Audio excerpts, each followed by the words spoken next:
Hey everybody, welcome. Today we're going to be talking about insurance, which I'm not going to lie, does not sound super sexy, but is super important. And Jackie Sanchez is with State Farm and does a bunch of different types of insurance, but specifically we want to talk about real estate, but also like the other insurance that could help if you do own real estate. And so like umbrella policies, life insurance, kind of different scenarios. So when I first got into real estate, I was really nervous. It was super new for me and a very like foreign. I had no experience in real estate. I didn't know about real estate. It was scary and felt really risky. And I actually read a book called Loopholes of Real Estate that talked all about basically like things that could go wrong and ways to sort of protect yourself.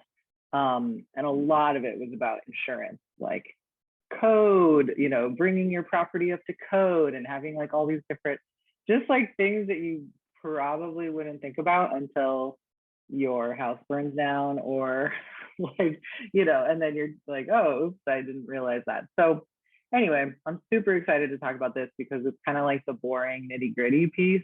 No offense, Jackie, but it is super important and, just something we all need. So Jackie, tell us about yourself and then, I guess, and I'll do the slides for you, but go ahead and let's just talk about you and why you got into this, but then also share your knowledge.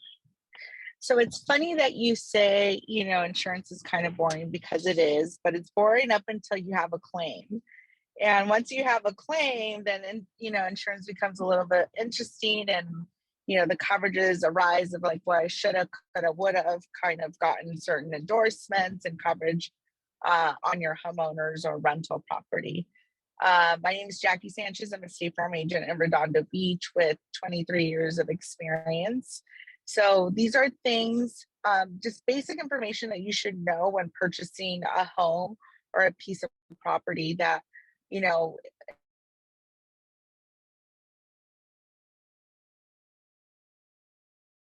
you a policy without you knowing exactly what you have because the escrow requires it to close. And 9 times out of 10, someone will not take the time to go over the coverages, what it means, or even the endorsements that are options and additional coverage that you should be getting with your homeowner's policy or even your rental policy that could make a difference, in the event of a loss. So Sammy, if we can go to the first slide, that would be good. So one of the things that I want to talk about was the homeowner's policy and what it is. So homeowner's policy is for a client who lives a client who lives in a dwelling property, and it's their personal residence, right? As comparison to a rental dwelling policy, which is a property that you own but rent to others. The difference between the two is homeowner's policy covers your personal property. It provides liability coverage in the event of a lawsuit. And lawsuits through your homeowner's policy necessarily doesn't have to happen in your home when it comes to liability coverage. So if you have, let's say you're walking your dog at the park and your dog bites another person and they sue you, that would be covered under your homeowner's policy under liability. I think it's pretty straightforward of what a homeowner policy covers, but I think the main focus should be under extra coverage and endorsements. An important coverage that, especially here in California, that is important to homeowners are backup sewer and drain coverage. You'll be surprised how many claims we have per year on the backup sewer and drain. Let's say even if there was a sewer problem through the city, right? Like, let's say the piping in the front of the lawn. If, for example, I just had a client this happened to them about a month ago, where uh, the pipes in on the front of the house, it burst, it backed up through the sewer because of the sewers and stuff, and they had to go through her garage driveway. So because of that, her homeowner's policy had to cover that piece of it through the driveway because it wasn't a part of the city property. So that would fall under your backup sewer, but if you did not have that endorsement, it would not be covered. Then you would be responsible to pay out of pocket, and that could be very costly. I think we ended up paying like $15,000 on her claim. I mean, and California, and I always, when I'll jump in on sewer, because at least in Los Angeles where we are, I mean, we have some old sewer systems, all clay sewer. I mean, pretty incredible that it's still working like that clay sewer, but I also recommend a lot of people on older homes get a sewer camera inspection, just because you would be surprised how much sewers cost, and a couple $100 on either this endorsement, but also an inspection will save you thousands of dollars because the sewers are old. And honestly, the endorsement isn't that much. It's only about $35 for the year. So, it's worth that extra cost.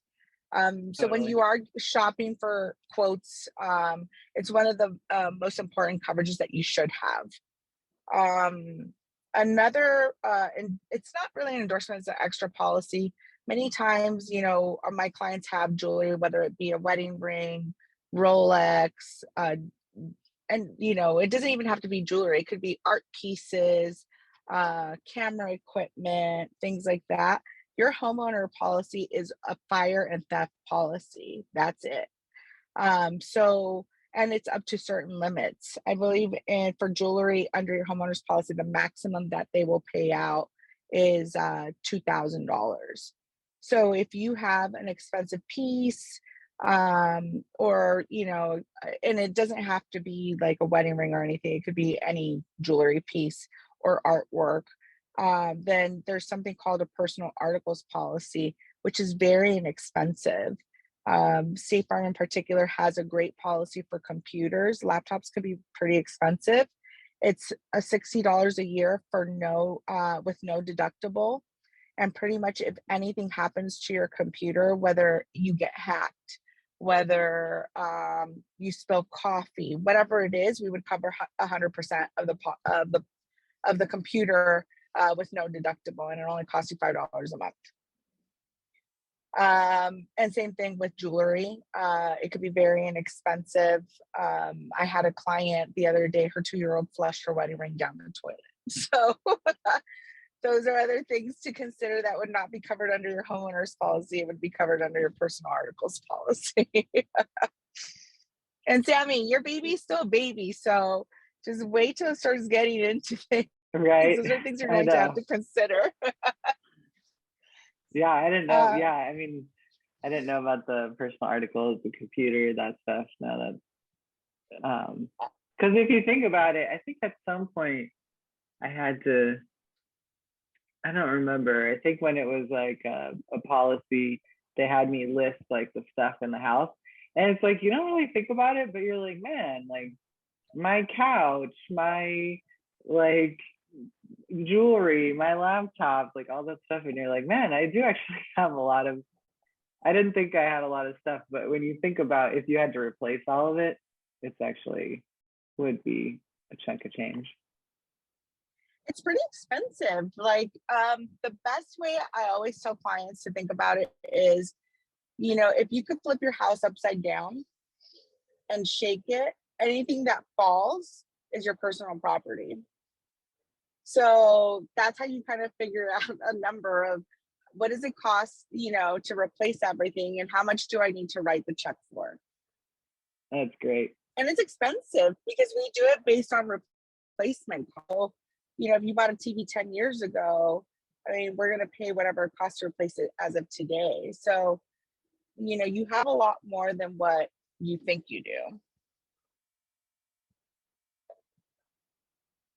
So another thing, I mean, Sammy, I don't know, have you dealt with where you sell houses with flood insurance requirements? I have not actually, and in LA had a house with a flood insurance. Yeah. So flood insurance is another insurance. I mean, you don't have to have it if you are not in a flood zone. I think you're only required if you are in a flood zone. Right. It is something that we do offer. We don't write often because a lot of the LA County is not flood zone. This used to be more when I used to work in Orange County, where most of our properties out there had, we're in the flood zone. But that may be something when you are purchasing a home to look at. You may be required to purchase flood insurance, and it can be pretty expensive. So, when purchasing something, that's probably something you should look at too for insurance purposes. Earthquake, it is optional. They should offer it to you by law. I mean, back when Northridge happened, what was happening with claims was a lot of people did not have earthquake insurance. So your homeowner's policy in the event of an earthquake will not cover damage to your home or rental or apartment, whatever it is. We just won't cover it because California does offer a separate policy for that. So back when Northridge was happening, people were getting very desperate for the earthquake insurance coverage. And the only way your homeowners would cover a loss is if it was a fire, right? So even though, like, let's say there's an earthquake and the earthquake caused, I don't know, the gas pipe to burst and it caused a fire, then your homeowner's policy would cover it. So there was a lot of fraud during that time because people were setting their houses on fire to get coverage for earthquake purposes. So although it could be a little costly, it's worth the cost. I mean, we do live in LA. There are earthquakes from time to time on a daily basis. And everyone keeps saying, we're going to get the big one. We're going to get the big one. And eventually, I feel like we are. So it's worth the investment to at least look into the earthquake coverage. Why are the earthquake policies so expensive? And the earthquake coverage is not necessarily through one company. It's through the California Earthquake Authority. So no matter what insurance company you go to, we offer the same product. So the cost is going to be the same no matter what. I think one of the things you will be surprised is the deductible, because the deductible is a percentage of how much your insurance, your home is insured for. So it could be a 15% deductible, it could be a 20% deductible, which seems like a big number, but in reality, the best way I describe it is, or if you have a $600,000 house that, that's insured for $600,000, we'll just subtract 15%, and at least you get to start the rebuild process versus not having anything at all. Scary. I know, but I mean, it hurts to write the check for that policy, but it's totally worth it. In the event of something like that happening, which eventually, I mean, I kind of feel like it will. I mean, it has happened. It just hasn't happened in Southern California. Personal liability umbrella. If you look at your homeowner's policy, or if you are getting a quote, most agents will quote you for 100,000. Maybe you'll be lucky that they'll quote you for 300,000. Again, a lot of people don't go over, what the liability portion of it is. The umbrella policy is actually a very good policy for homeowners and investors and people who buy property in general. Just picture an umbrella, put your home under the umbrella, put your paycheck under the umbrella, put your assets under any assets that you have under the umbrella. And the purpose of an umbrella policy is to protect you against the rain, right? Same kind of concept for that type of policy. It provides more coverage than your homeowner's policy would, and it extends not only for your Homeowners, if you get a personal umbrella, it can cover up to 4 units of any rental properties or apartments, so long as it's within 4 units. Otherwise, you would need a different type of policy. And it extends to your auto insurance as well. So I'll give you an example. I have a friend who was a State Farm agent who went into State Farm corporate. His wife is what is she? She's a teacher. And she was coming out of a parking lot and she was making a right turn. She looked both ways, but there was traffic. And so as she was waiting for traffic to pass, she didn't look the other way.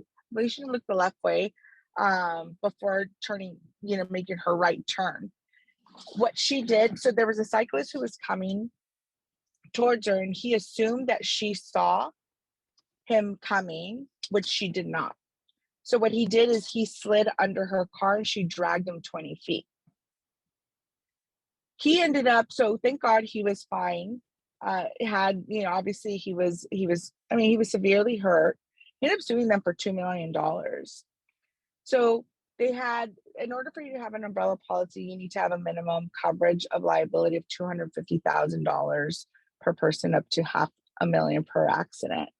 So automatically, because it was a one-person accident, we paid $250,000, no questions asked. Her umbrella policy kicks in because they're getting sued for the $2 million. There's still a $750,000 deficit. So now he's freaking out because now there's equity in the home. There's your pension, her pension, his retirement. So now, it's like, wow, we're underinsured and these things are at risk. An umbrella policy starts at $1 million, and I believe we can go up to $10 million. It's very important for you to analyze what your assets are against your liability to determine how much of coverage you need. In his case, the wonderful thing about State Farm is they thought, our attorneys through State Farm, so automatically you get attorneys for your defense. They believe that we could have settled the case for less than the $2 million. So because they believe that we can set the case for less than $2 million, if the court stated that, no, we were going to settle for $2 million, State Farm ate the difference of the cost of the claim. So did they settle? They settled. They settled less than $2 million, but over the $1,250,000. And State Farm, because they went against the grain, they basically ate the cost of it. And not because he was a State Farm executive, it was because that's what we would do for any client. And that so what was the total cost to the client in that scenario? The total cost was nothing, his insurance premium. Premium. Yeah, so what we paid was up to his limits. So we paid the $1 million on the umbrella and the $250,000 of the auto insurance. Wow. Yeah, I mean, the umbrella policy, that is something that, I think, I work with a lot of first-time home buyers. I work with a lot of real estate investors, people who, at some point are going to own real estate if they buy a home. And even if it's just your personal home, you don't really think about the coverage, maybe 100,000, liability, even $500,000. I mean, you really aren't protected, and then not all of just the home itself is at risk. But then obviously, if you get into a case like that, a lot more of your assets are at risk, and you become really a target, especially if you have equity in your home, and somebody could, just slip on your front walk outside. I mean, and what's cool is it's not even just your home. It's like, this could happen.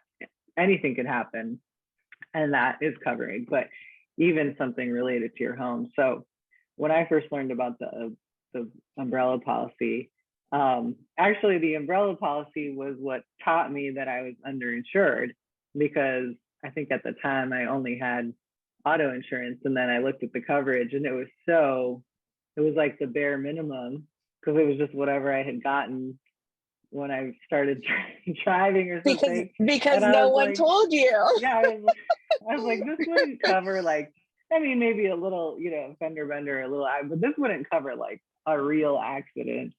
Um, so yeah, the umbrella policy is definitely something to Well, think not only about. that, I believe California is a no fault state, or no, it's an at fault state, which makes it a little tricky, which makes it more important for us to have an umbrella policy, because you don't have to necessarily be at fault for an accident and still get, dinged for it and sued. And what won't be covered under your homeowner liability would be, like, for example, defamation of character is a big one as well. I had a client who, I mean, he had a big defamation of character loss due to his job. He worked in the movie industry, and his umbrella policy had to kick in for that.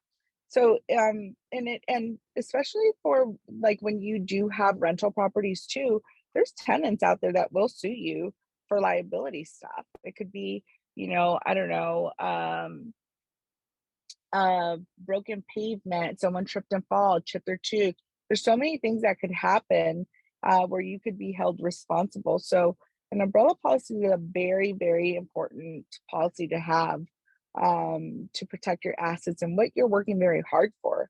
I mean, and to own a house in California, it's very No expensive. It's small not feat. cheap. No. It's true. It's So, true.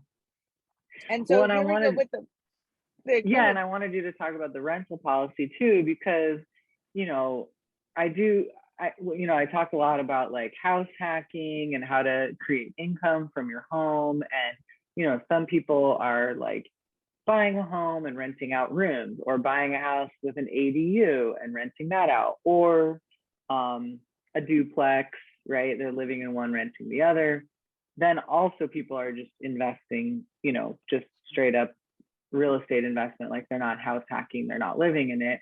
And then other people are buying a house because, it's a competitive market, and prices are high. And sometimes people buy a house that maybe isn't going to be their forever home, but they're thinking, well, I'm going to live here for a few years, and then instead of selling it and buying the next place, I might just keep this one and rent it out, right? And you can start to like daisy chain your portfolio that way. So even if you're not like a real estate investor, I wanted Jackie to talk about, when people ask me, oh, what if I could rent it out? I'm like, you need to call your insurance person, because your policy is going to change, right? If you are now renting it first, or if you don't change it, there are some issues that could come up if, you started as a homeowner and then start renting it out. So go for it. So one of the things that I want to kind of go back on the homeowners is, a lot of people are Airbnb, nowadays. And they live in the house part-time, they Airbnb it, for weeks out of the year, whatever it is. You have to make sure that you tell your insurance company that you're doing that. There is an additional endorsement and cost for that. But you have to, because if, when you don't report things like that, it creates this space to where you're opening yourself to a possibility of having claims not covered for, not being honest about what you're utilizing your property for. And you're right, a rental dwelling policy, if you are renting the house, the rooms, or what have you, we have to classify it as that. And plus, you don't want to pay the homeowner premiums if you're going to be renting it out. It is cheaper to have rental dwelling policies versus homeowner policies. The difference in both is we're not covering your personal property, as if like in your homeowners we are, correct? I mean, let's say you do have a rental property fully furnished, there is business property that you would cover it under,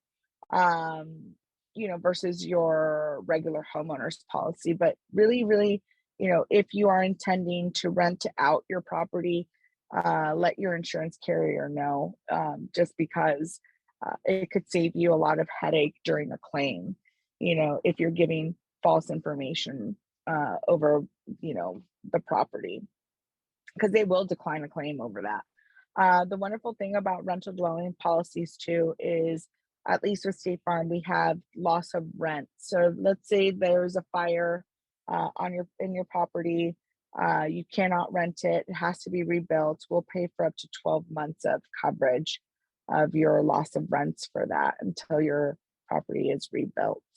But for the most part, it has the same coverages, just like a homeowner policy, which is your dwelling, your liability, backup sewer drain, very, very important, umbrella policy, earthquake and flood.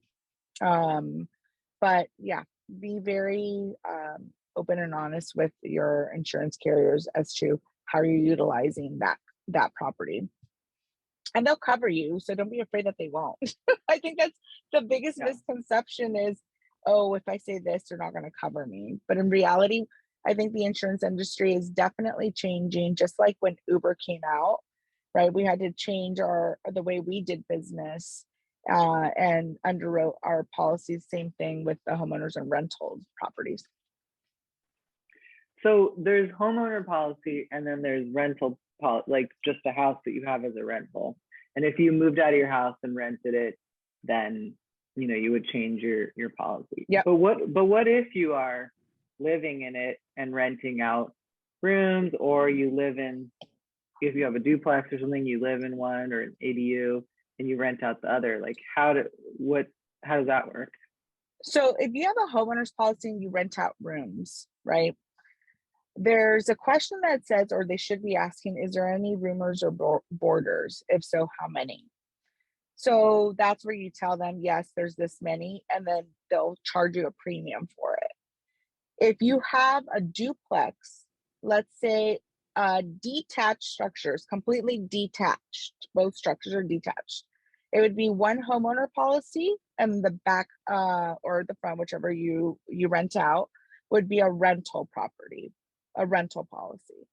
But let's say you have a duplex that the walls are 100% connected, so 2 units but walls connected, then it's one homeowner policy with 2 families. So that's the difference. It's a little, again, it's a little more costly to have 2 separate units than it would be just one, but that's how we would classify it. Interesting. Yeah. And then it depends how and then do you treat like an Airbnb rental differently than a long-term rental, just like a regular long-term tenant? Yeah. So an Airbnb situation, I just wrote one for a client of mine. They have a house in Palm Springs, but they live in the house as well, and they rent it out during the summer. So now State Farm in particular, we created an endorsement actually within the last year and a half, where it's like, okay, how many weeks out of the year do you rent it to others? And then again, we charge a premium for that. So you wouldn't have to change your policy if you were somewhat living in the home. And so we would use it as secondary home, and then just put the endorsement that you rented out, I don't know, 12 weeks out of the year. Cool.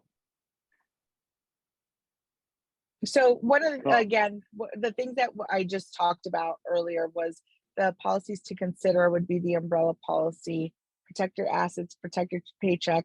I don't know if a lot of you guys know, here in California specifically, they can garnish 50% of your wages up to 10 years.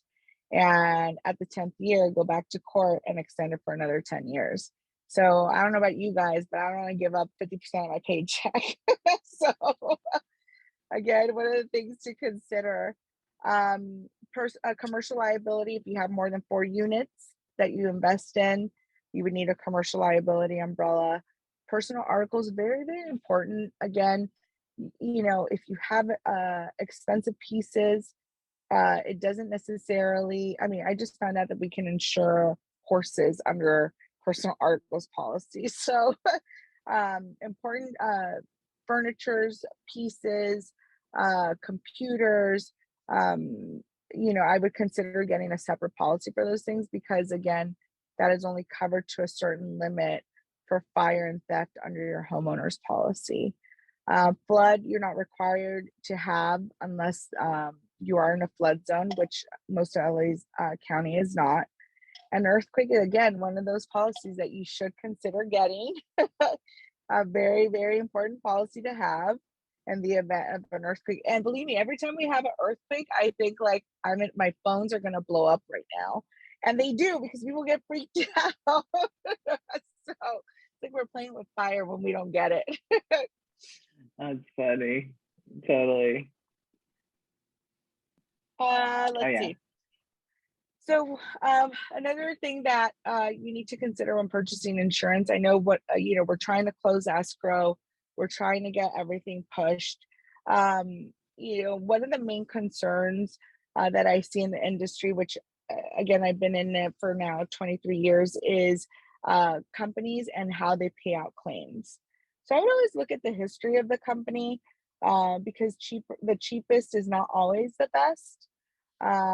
You will deal with companies that are 800 numbers, aren't there when you need them, are graded low. I believe it's who is it? JP Morgan. We're rated by JP Morgan uh, as far as insurance and our claim handling. So I would probably go to that website and see what insurance company you're dealing with and what their grade is. Again, it's easy to not to save money, right? To say, okay, I want to go with this company because it's cheaper. But when you actually need them and need them to pay a claim, that's where it makes a difference. One of the most important things is proper evaluation of your property. There's a misconception that because, let's say you paid, I don't know, $2 million for your home, that we have to insure your home for $2 million. But we don't have to insure your home for $2 million. When you're buying a house, you're buying land, you're buying neighborhood, you're buying a lot more than just the dwelling. And now they've gotten very strict as far as a property evaluation. So anytime you get a quote from a company, they should be giving you a copy of your estimated replacement cost. And I would double check to make sure that the information on that is correct.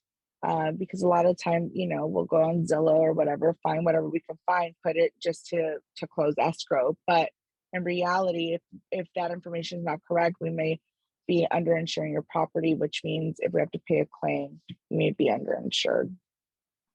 Yeah, like Discounts. in that case, sorry.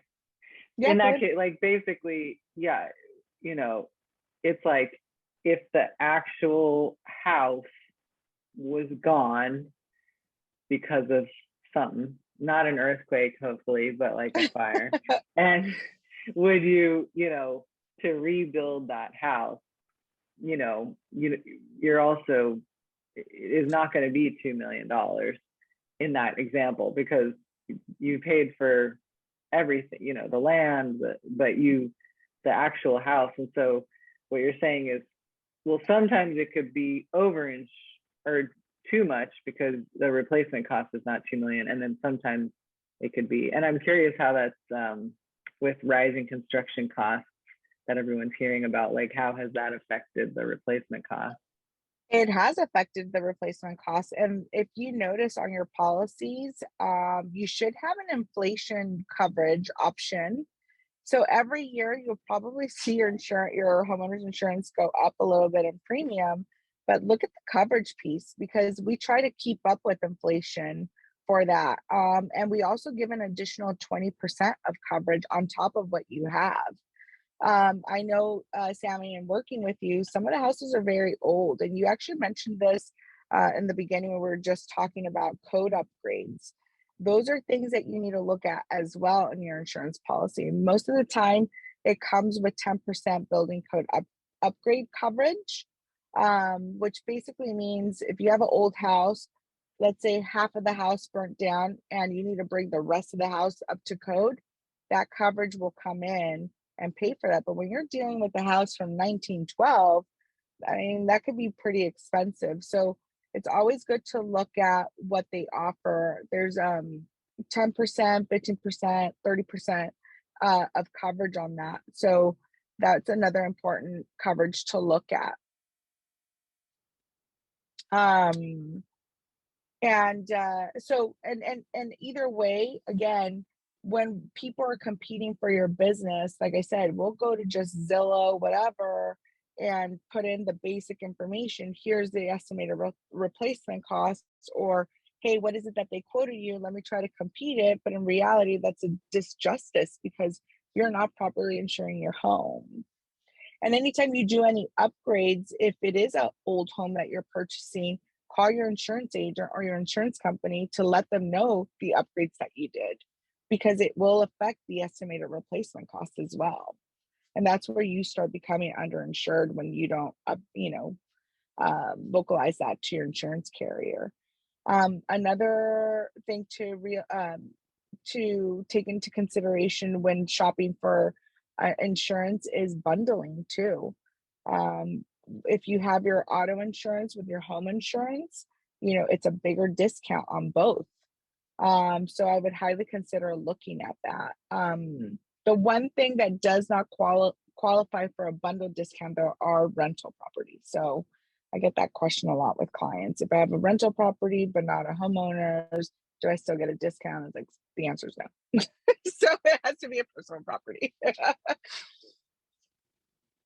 Yeah, when you're buying a Yes, house, it's a good time to reevaluate all of your insurance. And like, I always tell people, I'm like, either go to whoever has your car insurance or ask the person you're getting the homeowner's policy to also quote you, your car, if you have a car. Most people in LA have a car, but just try to see if you can, there's a good opportunity to negotiate a good discount for both.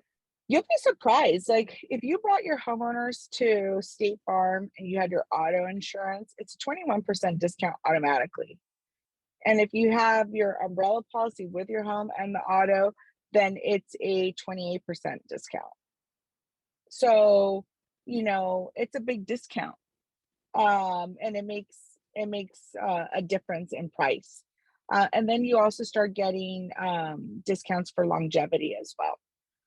And again, it could be a significant amount. I know with State Farm, 6 years, once you're with us for 6 years, it's an additional 18%. So it all adds up. Another thing, brokers versus captive agents. Captive agents is like me. You cut out the middle person. I only represent one company and that's it. And so a broker could sometimes get you the cheaper policy, but it's normally with an insurance carrier who does not have higher ratings. And then there's broker fees and things like that, which we try to avoid. So there's a big difference between brokers and captive agents as well. Kind of like the difference, like a mortgage broker and direct lender, right? Like some people shop your application Right. around to buy a home, and then some just all they can do is their company. But sometimes both can be good, but sometimes the direct agent has, well, this is what we do, and then there's no extra costs or fees, but they can just offer what they have. So like Jackie can't offer you, some other company's policy, but you're also cutting out the middle person. So pros and cons. I'm a one company kind of girl. 23 years. That's commitment. I think yeah. that's it. No, I mean, that was a lot of the questions that we got for registrations. I think you covered. Were there other things what's like the most common question someone asks you about insurance? The most common.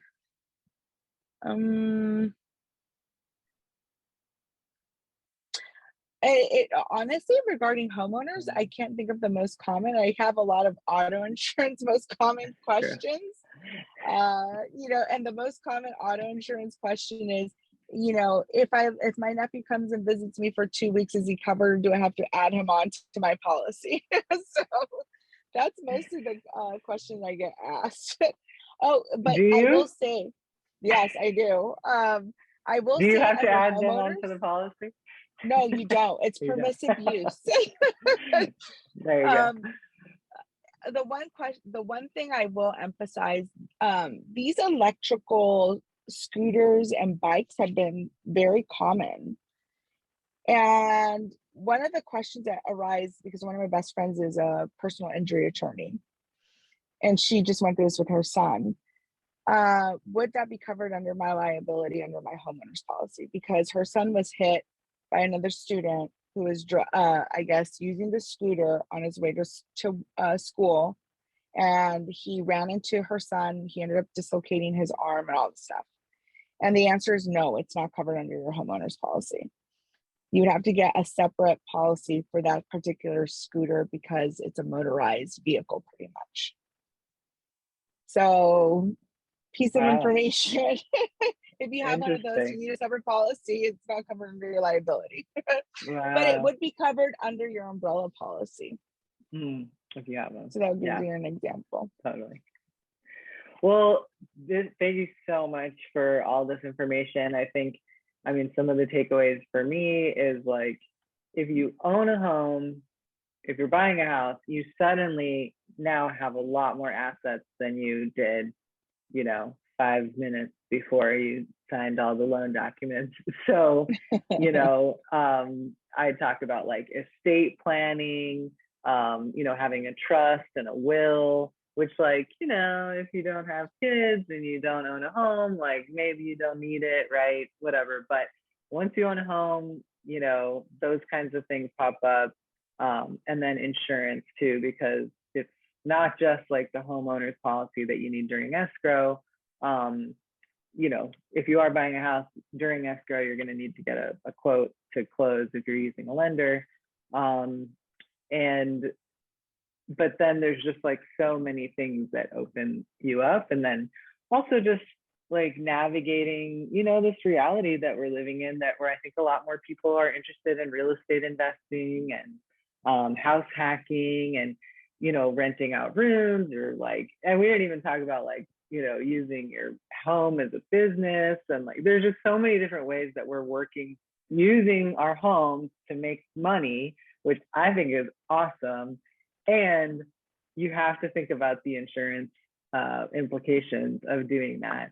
There's also like, if you're entrepreneur, getting a business policy, right? Like to cover the work that you do with your business, and that is this liability, which is different. If you noticed, it was personal liability umbrella, not business. So there's a whole, I think, I don't know if you could be overinsured. Maybe some people can. Maybe you have to kind of gauge your risk level, but you start to realize like the risks of being underinsured when you start to learn more about real estate and entrepreneurship and business. I'm glad you said that, because I mean, we can go on and on with, the different kinds of insurance of what you need. And if you do, and we do have a lot of, especially now during COVID, business in the residence.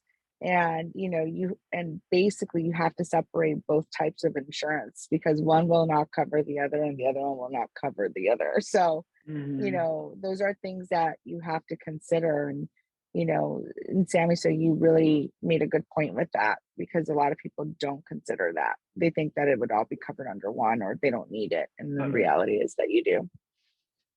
And I think that speaks to like how important it is when you're, either buying a house or starting up your business or running a business, just to have like really good advisors around you. So like, you need a good CPA, you need a good insurance agent, you need a good realtor, lender, like just a team of financial advisor, like estate planning attorney. Like if you have smart people that you're working with, and I'm super grateful that, we work with a lender that is very smart. Jackie, I can always text her questions about whatever my clients ask, estate planning attorney. Like I feel very lucky that we have all these smart people who can advise. And, like I don't know all the details about insurance and coverage and endorsements, but like I know Jackie does, right? And so I think as you buy a home or you start a business or or buy rental property, just like having really good advisors that you feel comfortable just calling and being like, hey, so actually now I'm like running this business out of my home and what